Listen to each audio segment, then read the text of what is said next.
नौकरियां कैसे लगेंगी, कौन लोग लगवाएंगे, आपके घर का सुधार कौन लोग करेंगे, इस बात पे ध्यान दो। हम पूरे देश में अपने परिवार को इकट्ठा करते हुए घूम रहे हैं। ये परिवार इकट्ठा हो और इस देश की गद्दी पर अपना कब्जा हो। जैसे सतगुरु रैदास ने कहा कि चाहूं ऐसा राज में मिले सबन को वन, छोट बड़े सब संग बसे रैदास रहे प्रसन्न।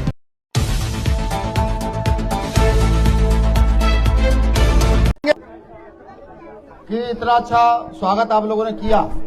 देखिए एक चीज समझिए, क्या इन मालाओं से आपका भला हो जाएगा? मेरे गले में आप 100 मालाएं डाल दो, क्या मैं आपको कोई नौकरी दे दूंगा? बताओ जोर से। मैं आपके घर में कोई रोजगार ला दूंगा इन मालाओं से? भाई आप माला मेरे गले में घेरते रहो, इससे ना तो मैं आपको नौकरी दे सकता, ना रोजगार दे सकता, ना जमीन दे सकता। ठीक, ये सारे काम एक तरीके से किए जा सकते हैं। ये सारे काम एक तरीके से किए जा सकते हैं। उस तरीके का नाम है लोकतंत्र, उस तरीके का नाम है वोट। समझ लो, अगर आप अपने वोट का सही प्रयोग करें तो मैं लिख कर देता हूं कि आपके घर में हम नौकरी भी दे सकते हैं, आपके घर में रोजगार भी दे सकते हैं, आपके घर में जमीन भी दे सकते हैं, आपके जीवन में सुधार भी कर सकते हैं।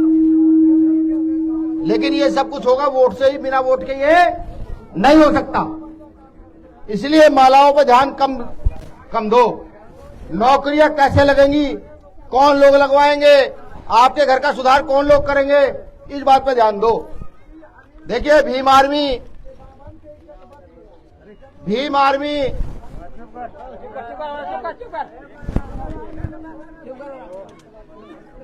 ए भाई मीडिया वाले, अगर आपकी ज्यादा खास बात है तो यहाँ के कर लो, नहीं ये हकीकत है भाई। ये आपको सोचना पड़ेगा कि आपके घर में, आपके टोलों में कौन सुधार करेगा, आपकी बेटियों की रक्षा कौन करेगा, आपके पति, आपके भाई जो बाहर जाते हैं, आपके बेटे जो बाहर जाते हैं दूसरे प्रदेशों में काम करने के लिए, कोई होटल में मर जाता है, कोई फैक्ट्री में मर जाता है, ठीक, उनकी आवाज कौन उठाएगा? ये बड़ा सवाल आपके पास होना चाहिए। बिहार में क्या बेटियों के बलात्कार कितने बड़े पैमाने पर होते हैं? कितने लोग हैं जो उन बेटियों की आवाज उठा के विधानसभा में उठाते हैं? कोई नहीं। ये समझिए, अगर आपको अपने जीवन में सुधार चाहिए, अगर आप ये चाहते हैं कि आपके जीवन में सुधार हो, तो अपने वोट का सही प्रयोग करना सीख लीजिए। मैं आया हूं भीम आर्मी की तरफ से कि भीम आर्मी के कार्यकर्ता को, जो आप ही का बेटा है, इनको आजाद समाज पार्टी ने टिकट दिया है। ये पार्टी आपकी अपनी पार्टी है भाई। चंद्रशेखर आजाद का नाम जानते हैं? कितने लोग भाई चंद्रशेखर आजाद का नाम जानते हैं? उधर ये बताओ पीछे कितने ऐसे माँ बहनें और भाई हैं जो भाई चंद्रशेखर आजाद का नाम जानते हैं? क्या कहते हैं चंद्रशेखर आजाद को? क्या कहते हैं? रावण। क्या कहते हैं? हाँ, और रावण अपनी बहनों की सुरक्षा करना बहुत अच्छे से जानता है। समझे? अगर आपने भीम आर्मी के प्रत्याशी को जिताकर भेजा तो मैं लिखकर दे रहा हूं, यहां का चाहे तो कलेक्टर हो, चाहे एसएसपी हो, चाहे पुलिस वाले हो, वो माला लेकर आपके घर के दरवाजे पर यहां खड़े रहेंगे। अगर आपके साथ कुछ गलत हो जाएगा, भैया माला पहन लो, जब आप मेरे गले माला डालना चाह रहे हो ना, तो उस समय वो अधिकारी यहां खड़े होंगे, माला पहन लो। लेकिन ये होगा तभी, तब ये जो मेरा परिवार है सभी एकजुट होकर इकट्ठा होगा। ये दलित पिछड़ा कहते हैं, ये मुसलमान कहते हैं, ये सब इकट्ठा होगा, ये तभी हो पाएगा, वरना ये होना संभव नहीं है। हम पूरे देश में अपने परिवार को इकट्ठा करते हुए घूम रहे हैं। ये परिवार इकट्ठा हो और इस देश की गद्दी पर अपना कब्जा हो। जैसे सतगुरु रैदास ने कहा कि चाहूं ऐसा राज में मिले सबन को वन, छोट बड़े सब संग बसे रैदास रहे प्रसन्न। ये गुरु रविदास जी ने कहा 600 साल पहले। किने कहा? ये कहा अपने लोगों को, जो यहाँ पासवान लिखते हैं, जो पासी लिखते हैं, जो मूसर लिखते हैं, जो रविदास लिखते हैं, जो राजभर लिखते हैं, जो राजवंशी लिखते हैं, उन सबको कहा मजदूर किसान की औलादों को कि अपना राज स्थापित करना। अगर तुम अपना राज स्थापित नहीं करोगे तो तुम्हें कोई अपने पास खाट पर ही बिठाएगा। और यही हुआ। हमने अपना राज स्थापित नहीं किया, हमें कोई खाट पर बिठाना पसंद नहीं करता है। नहीं ऐसा ही। अब समय आ गया है राज स्थापित करने का। डॉक्टर अम्बेडकर ने बात समझी, लोकतंत्र का अधिकार दिया, उस लोकतंत्र में वोट का अधिकार दिया। कहा कि इस देश का गरीब मजदूर किसान, इस देश की महिलाएं एकजुट होकर खड़ी हो जाए और अपने वोट का प्रयोग करे और वोट का प्रयोग करके अपने लोगों को इस देश की सत्ता पर काबिज करे और अपनी समस्याओं का समाधान करे। अपने अच्छे अच्छे घर बनवाएं, अपने बच्चों की नौकरी लगवाएं, जिन पर जमीनें नहीं है उनको जमीनें दी जाए, यहां सब बच्चों को शिक्षा जैसी दी जाए। ये गुरु रविदास 600 साल पहले करे, बाबा साहब अम्बेडकर ने संविधान में लिखा। लेकिन हम ऐसे लोग हम आपस में लड़ते रहे, आपस में भिड़ते रहे, तेरी जाति ये, तेरी जाति ये, तेरी जाति ये ना। जो आदमी पूरे दिन मजदूरी करके पसीना जिसका निकलता है ना, उन सबकी एक जाति होती है। जो आठ दिन मेहनत करते हैं, खेत में मजदूरी करते हैं, उन सबकी एक जाति होती है। महिलाओं की एक जाति होती है। समझ रहे हो?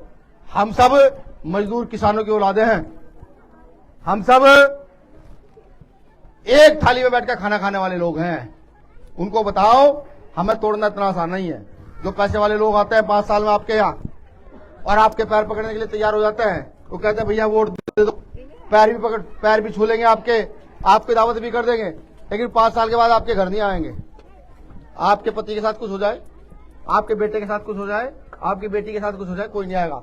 भीम आर्मी आती है, भीम आर्मी आती है और सरकार को बताती भी है। वरना ये वही क्षेत्र है जहां पहले हमारे लोग बोलते हुए डरते थे। इस आदमी ने और भीम आर्मी ने मिलकर यहां बहुत बड़ा कारवा खड़ा कर दिया कि हमारे साथ गलत करोगे तो चुप नहीं रहेंगे। किसको वोट दोगे? उनको वोट दोगे जो गलत करते हैं, या उनको वोट दोगे जो सहयोग में खड़े रहते हैं? बताओ किसको वोट दोगे? सही लोगों को वोट दोगे, नहीं दोगे? तो इस बार किस पर मोहर लगानी है? केतली छाप पे। हाँ, 12 नंबर, बहुत बढ़िया। इस बार केतली छाप पे मोहर लगानी है। धर्मेंद्र को जिता के भेजना, ये आप ही के का खून है। और अगर यकीन ना हो ना खून नहीं है आपका, तो थोड़ी देर में इसके पसीने की सूंघना और अपना पसीना सूंघना, दोनों के पसीने की सूंघ एक जैसी होगी, खुशबू एक जैसी होगी। समझ रहे हो? तो हमारी मजदूरों की, किसानों की, दलितों की, पिछड़ों की जब एक लड़ाई है, एक सब कुछ है, तो हमारा वोट भी एक जगह ही पड़ेगा। अब हमारा वोट बिल्कुल नहीं बटेगा। हम बड़ी मजबूती से लड़ेंगे। बिहार भी जीतेंगे, यूपी भी जीतेंगे और एक दिन ये देश भी जीतेंगे। इस देश में अपना प्रधानमंत्री भी एक दिन बनाएंगे। ये अपने मन में बिठा लो। अब हाथ खड़ा करके बताओ कितने लोग इसे वोट देंगे? सुन लो, पहले हाथ खड़ा करने से पहले हो सकता है इसमें पैसे कम पड़ जाए, पैसे मांगने आ सके। ये ठीक है? नहीं, आप समझे नहीं। समझो मैं क्या कह रहा हूं। भाई ये गरीब प्रत्याशी है, कल कुछ पे पैसे खत्म हो जाए, गाड़ी में पैसे ना होंगे, चुनाव ये लड़ रहा है, तो पैसे किससे मांगेगा जाके? समाज तैयार है मदद करने के लिए। अगर जरूरत पड़ी पैसे अनाज इकट्ठा कर लोगे तो भी केतली छाप का निशान है। अगर इसे जिता दिया तो पहले यहाँ दलित पिछड़ों की समस्या का समाधान होगा, तब जाके विधानसभा चलेगी। अगर हमारी समस्या का समाधान नहीं होगा, हमारे बच्चे नौकरी नहीं लगेंगे, तो इस देश में किसी के बच्चों को नौकरी नहीं लगने दिया जाएगा। शुक्रिया। जय भीम, जय भारत, जय श्री राम। 1 मिनट में आप भी अपना उद्बोधन कर दो और हमें चलने दो भाई। जय जय।